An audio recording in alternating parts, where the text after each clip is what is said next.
Hello everyone, welcome back to my channel kitchen point. હું છું વિજયા ચાવડા. તો આજે આપણે બનાવીશું ઓરિયો નાન ખટાઈ. તો ચાલો આપણે જોઈએ એમાં સામગ્રી કઈ કઈ જોઈશે. તો ચાલો બતાવી દો. તો હલો મિત્રો, આજે આપણે બનાવવાના છે ઓરિયો બિસ્કિટ નાન ખટાઈ. તો આપણે આવી ગયા છીએ રસોડામાં અને આપણે આ ઓરિયો બિસ્કિટ લીધા છે, જે આપણે બજારમાં મળે છે તે ઓરિયો બિસ્કિટ. આમાં જે ક્રીમ છે તે મેં કાઢી લીધી છે. તો જો આ બિસ્કિટ મેં લીધા છે, આવા પેકેટ, આવા 3 પેકેટ મેં લીધા છે જે બજારમાં મળે છે તે. પછી આપણે લઈશું, આ છે મેંદાનો લોટ, 1 વાટકી મેંદાનો લોટ છે. આ કોર્નફ્લોર છે, એ આપણે અડધી વાટકી છે, પા વાટકી. આ નાની વાટકી છે. આ 3 વાટકી મેં મેંદાનો લોટ લીધો છે, તો 1 વાટકી મેં કોર્નફ્લોર લીધો છે. આનો ત્રીજો ભાગ છે મેંદાનો. પછી લીધું છે આપણે બોર્નવિટા, એ મેં 2 ચમચી લીધો છે બોર્નવિટા. પછી બેકિંગ પાવડર છે, અને આપણે આ લીધું છે બુરુ ખાંડ. આપણે બિસ્કિટ મીઠા જ હોય એટલે આપણે ઓછું લીધું છે. અને 2 ચમચી આપણે દૂધ લીધું છે. જો દૂધની જરૂર પડે તો જ આપણે ઉમેરવાનું છે, બાકી નહીં. અને આ છે આપણે બટર. તો સૌ પ્રથમ આપણે એક બાઉલ લઈશું. તો આ બટર આપણે બાઉલમાં લઈ લઈશું, થોડુંક કાઢી લઈશું. તો આ 100 ગ્રામ જેવું બટર છે આપણે. હવે આ બટરને આપણે એકદમ ફેટી લેવાનું છે. એકદમ ફેટવાનું એટલે લગભગ 10 થી 15 મિનિટ ફેટીશું, એટલે એનો કલર એકદમ સરસ વ્હાઈટ થઈ જશે. તો આપણે હવે ફેટી લઈશું. તો મિત્રો, આપણે જે આ બટર લીધું છે, એને સાથે જ આપણે આ બુરુ ખાંડ લઈ લેશું. બુરુ ખાંડ લઈ અને આપણે બેયને ફેટી લેશું. એકદમ સરસ વ્હાઈટ થઈ જાય ને ત્યાં સુધી આપણે ફેટવાનું છે. અને ફેટાઈ જાય પછી આપણે આ ઓરિયો બિસ્કિટ લીધા છે તે પણ આપણે મિક્સરમાં પીસી લઈશું. તો આ રીતે બધા બિસ્કિટ આપણે લઈને આનો પાવડર બનાવી દઈશું મિક્સરમાં. તો આ રીતે બધા આપણે લઈ લઈશું અને એનો પાવડર ફાઇન બનાવી. તો મિત્રો, આપણું જો સરસ મજાનું જે બટર હતું એ પણ ફીણાઈ ગયું છે. આમાં મોરસ નાખી દીધી અને પછી મેં નાખી દીધું છે આપણે જે બેકિંગ પાવડર લીધું હતો તે પણ આપણે ફેટવામાં જ લઈ લીધેલો છે. અને હવે લઈ લઈશું આપણે મેંદાનો લોટ. તો મેંદાના લોટને પહેલાં ચાળી લઈશું.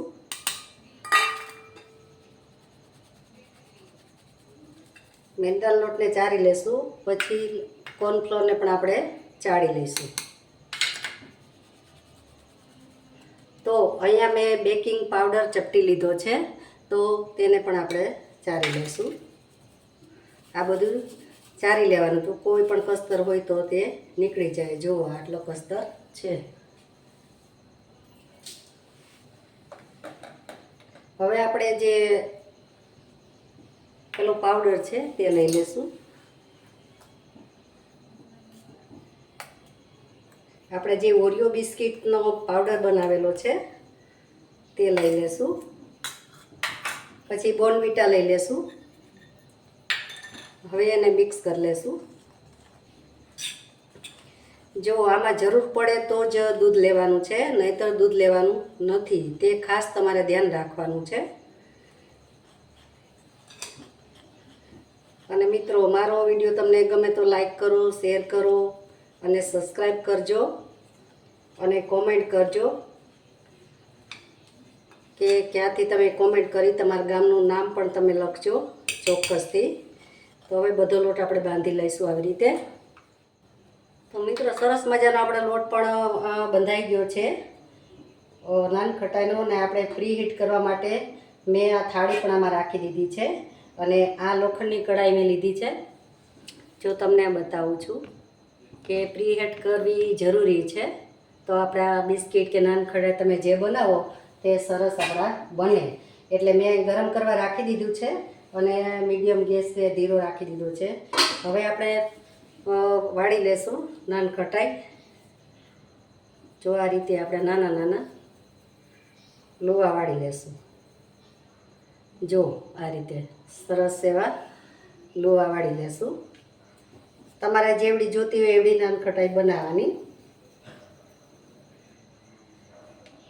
હવે આને મેં વાળી અને પછી આપણે ફ્રીજમાં રાખીશું. લગભગ 10 મિનિટ રાખશું, પછી આપણે મૂકશું એને શેકવા માટે. તો એ ખાસ ધ્યાન રાખવાનું, ફ્રીજમાં તમે રાખો તો સરસ તમારી નાનખટાઈ બને. અને આ બેકિંગ પાવડર મેં થોડોક લીધો છે, જે બજારમાં અવેલેબલ મળી જાય છે હોય છે. અને આ બેકિંગ પાવડર છે, આ બેકિંગ સોડા છે. તો આ 1 ચપટી લીધો છે અને આ મેં 1 ચમચી લીધો છે. એ ખાસ ધ્યાન રાખજો. તો હવે આપણે બધા લુવા આવી રીતે વાળી લેશું અને પછી મૂકી દેશું ફ્રીજમાં. લગભગ 10 મિનિટ મૂકશું, પછી આપણે શેકવા મૂકશું. તો આપણે 10-15 મિનિટ થઈ ગઈ છે ફ્રીજમાં મૂકી હતી આપણે જે ડીશ, એટલે ઠંડુ સરસ મજાનું થઈ ગયું છે. તો આપણે પ્રી હીટ પણ થઈ ગયું છે, ગરમ થઈ ગયું છે સરસ મજાનું. તો હવે આપણે મૂકી દઈશું શેકવા માટે નાનખટાઈ. તો જો આ રીતે થોડી થોડી જગ્યા રાખી અને આપણે મૂકીશું. અને આપણે લગભગ મૂકીશું અને 20 થી 25 મિનિટ, કારણ કે ઓવન વગર પણ સરસ બને છે. તો આપણી પાસે, મારી પાસે પણ ઓવન નથી, તો આ રીતે હું બધી નાનખટાઈ મૂકી દઉં છું. તો જો તમે જોઈ શકો છો. અને ગેસને ધીરો જ રાખવાનો છે, બહુ આપણે ફાસ્ટ ફ્લેમ નથી રાખવાની, લો ટુ મીડિયમ.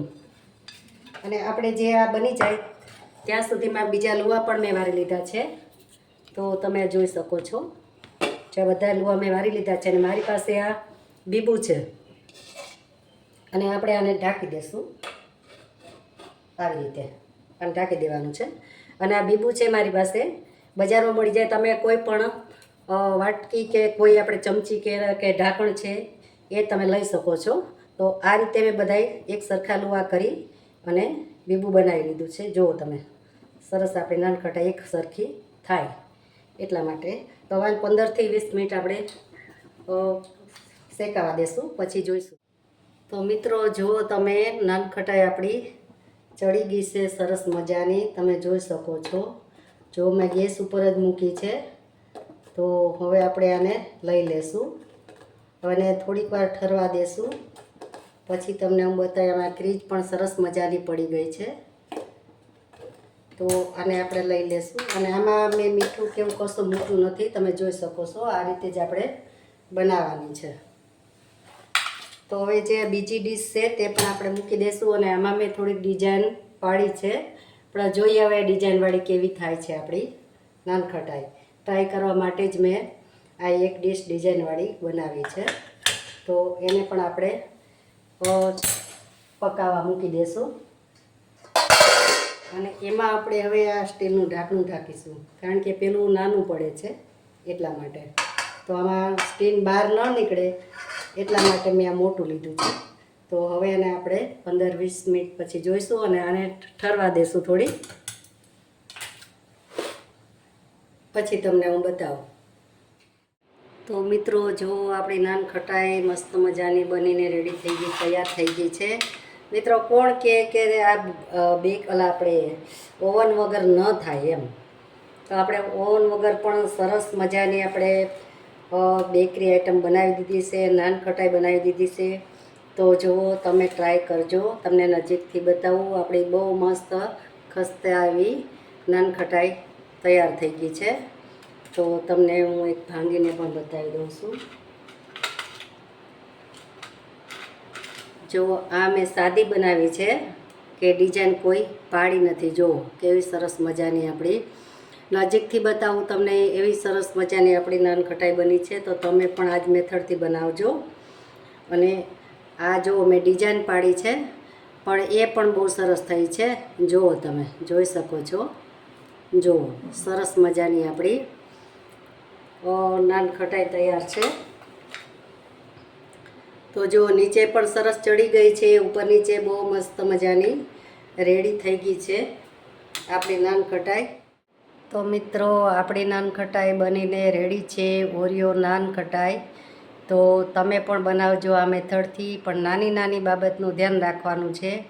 જો તમારે માપેથી જ બધું લેવાનું છે, કારણ કે તમે માપ બહાર જાઓ તો તમારી નાનખટાઈ ન બને. એક તમે 250માં 1 ચમચી 250 લોટ લ્યો તો 1 ચમચી તમારે બેકિંગ પાવડર નાખવાનો છે, અને પાભાગની ચમચી આપણે લેવાની છે બેકિંગ સોડા. તો સરસ મજાની થશે. જો કદાચ કઠણ થઈ જાય લોટ તમારાથી તો થોડું અડધી ચમચી જેવું દૂધ નાખી દો, એટલે સરસ મજાનો તમારો લોટ બંધાઈ જશે.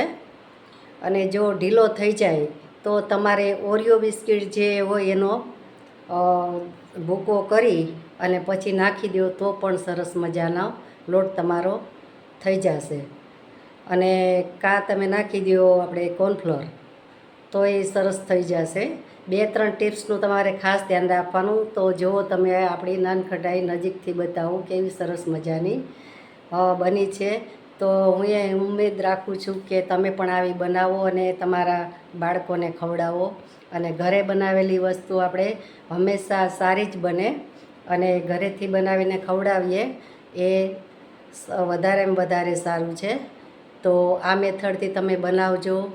અને હવે આપણે મળીશું નવા વિડીયોમાં નવી રેસીપી સાથે.